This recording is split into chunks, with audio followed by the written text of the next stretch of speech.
All right, I'm back. So we talked about all the parts that you're going to need to purchase for your PC build, some of the tools you'll need to have at the ready, and some of the main decision points or sort of deciding factors that are going to drive some of your other part decisions because they need to work together. And when it comes to actually building the machine, there is a somewhat of an order of operations. And you can do this in a number of ways.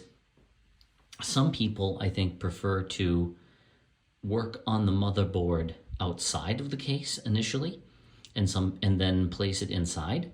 Some people prefer to put the motherboard in the case first and then add all the components after.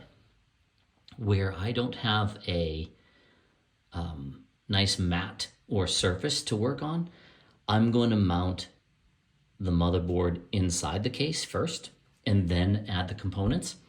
You very well could, if you had a nice anti-static mat to work on, or a good surface that you're not going to damage the motherboard by pressing down on it, because you are going to have to press. You're going to have to snap the RAM in. You're going to have to clamp the processor in place. You're going to have to connect certain cables from the case to the motherboard. You're going to have to connect power to the motherboard. All of these things are going to require you to apply some pressure to the motherboard. And while some of that can be done outside of the case, some of it can only be done after it's mounted.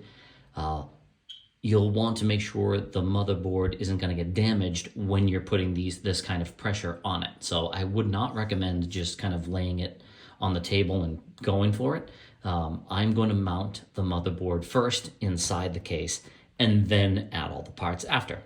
So the first thing I have to do is get this case out of the box. And let's go over some of the features that you may be interested in the case. So the front is going to have to be open enough to bring air inside.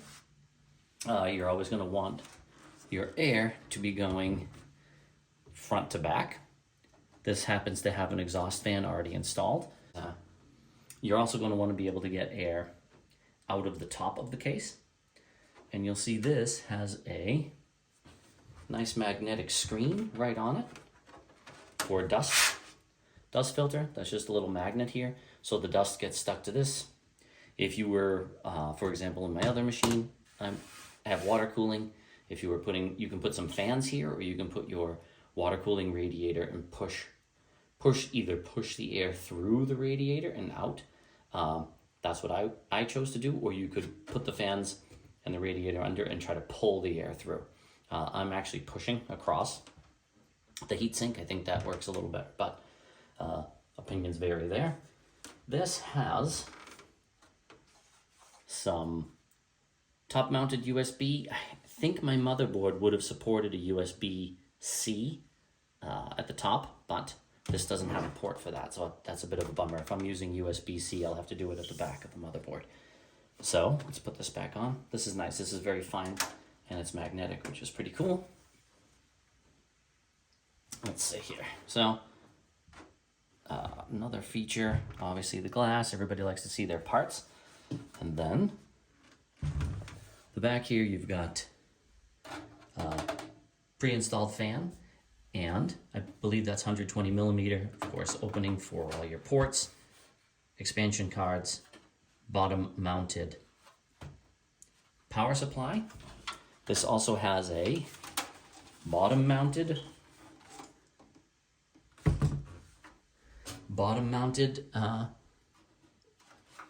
screen that you can get this out of here. It's not quite as easy to get out. It's very just flexible, but it'll come out, and that's to help keep the dust out of your power supply. So it's got nice rubber feet. These are a nice, like, soft rubber on the feet.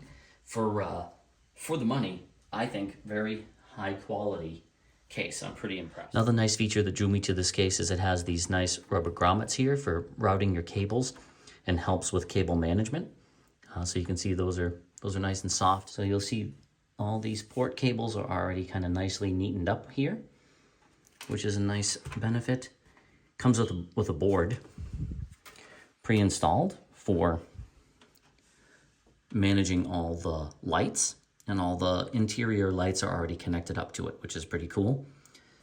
You can see down here we've got a number of leads that we will be connecting to our motherboard. We also have a tray at the very bottom here for hard drives, which I won't be using, but you can put a regular sized hard drive down there.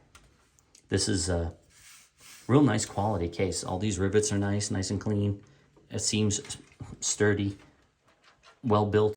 While I'm putting this back together, I just want to show you. And of course, this wasn't gifted to me or anything. I bought this with my own cash, so I'm giving you my true opinion here. And I've been building machines for a while, but this is a pretty solid top to this. It's not really flimsy in any way. It's got a little torque to it, but it's got a decent weight to it. And again, the coating is really nice. Soft is the only way I can kind of describe this. Well coated. Doesn't feel cheap or flimsy. I also feel like it's going to help block some sound. Overall, really pleased with this case. I've got this all set up here, but I wanted to show you something. So all I did was just lay this flat, and I've just put a piece of plastic underneath, so while I'm moving things around, I don't scuff up the side of the case. So before you get started, it would just make your own life easier.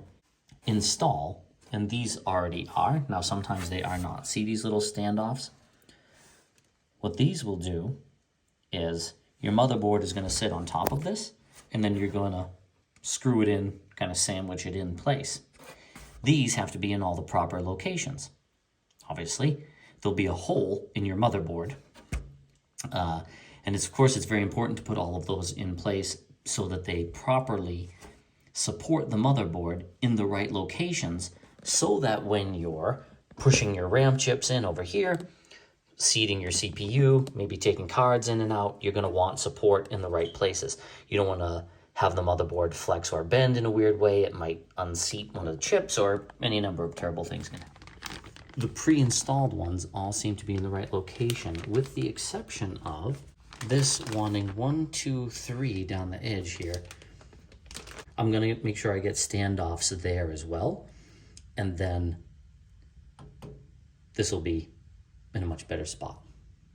I was just about to say I think I've hit my first problem with this case, but this may not be true. I couldn't find any other standoffs in the packet. I was thinking, oh no, do I not have any extra hardware? However, I did look around, and I said it would be unbelievable if they didn't give any hardware. And look right here. We have ourselves a bag of zip ties, and let's hope there's some of these standoff screws in there. Yes, look at that. There it is. Beauty. It's threaded on the bottom. It's also threaded on top for a screw to sit in it. I got a 3/16 socket on the end of a handle here. And while I was grabbing some tools, I just also went and grabbed a pair of cutters to cut these zip ties. Be really gentle with these. Don't strip these. Let's remove this. Now, even though I'm grounded, I'm going to try to not touch as much of this as possible. This is a nice anti-static bag. This was in my motherboard box, and what this is just a, well, I would say both a decorative and protective plate that lines up with all your ports.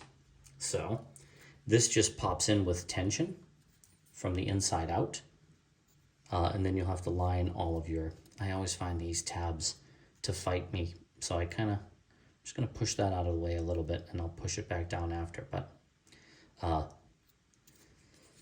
this will just keep dust, keep stuff out, and make things look nice and clean in the back. Make sure it's oriented correctly to my ports. All your audio ports are here. This is a nice one because it's labeled and looks pretty clean. This is gonna go like this. Just double check it. It's gonna go like that, which it is. And then you just push it into that port opening that you had inside the case. And again, that just really just pops in with some tension. Doesn't require any tools. It just sort of sits in there. It's gonna look nice here, I'll show you. That is what I just put in. See? And then from the inside, I just push it. Now when we put the motherboard here, instead of having weird space, this will keep dust and will help us identify some of our ports.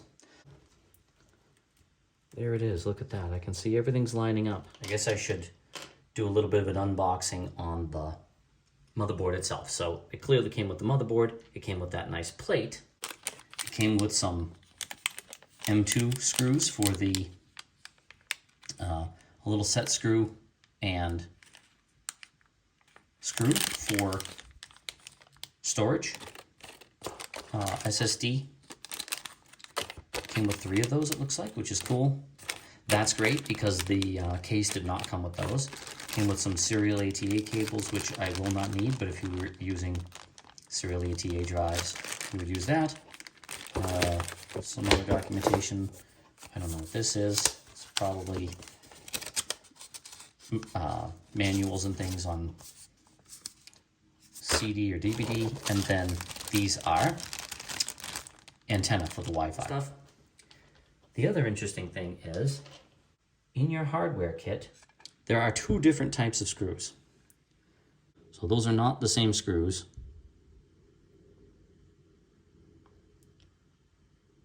This is coarser, a little longer, and has a hex head.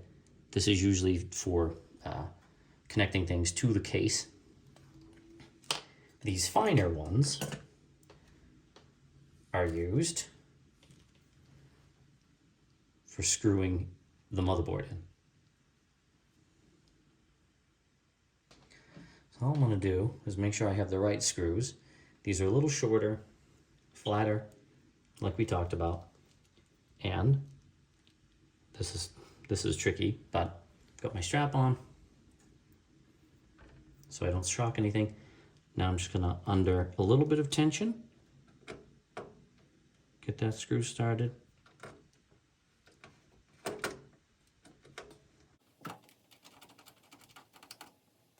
You feel that snug up nice?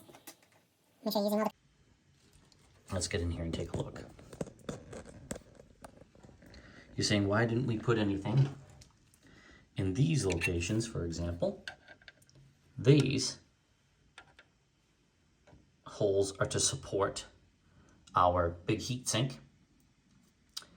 So that big heat sink is going to screw in through here. That's also why the case has a big opening so that we can screw things in from the other side. This is a piece of plastic protecting the socket. I'm going to lift that up and put the processor in. Your expansion cards, for example, any graphics cards and things are going to go here. Depending on how long your storage card is, your M2 card, SSD, you can put it where you want and close that up. So we'll talk more about that as we're installing different things. Where you place your card matters, so we'll talk about some of that as well. And what all these things are, what they do, what we're going to connect up. We're going to do that next time. Oh, and your RAM. Let's not forget your memory here. All right, till next time.